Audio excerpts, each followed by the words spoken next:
కొరకు ప్రతిజ్ఞ పర్యావరణ పరిరక్షణకు నా వంతు సహకారం అందిస్తానని ప్రతిజ్ఞ చేస్తున్నాను. లేదా ఆఫీస్ వద్ద ఒక గదిని విడిచిపెట్టేటప్పుడు నేను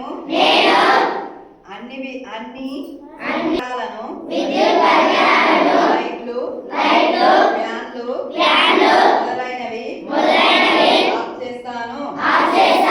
నేను ఎక్కువగా కాలినడకన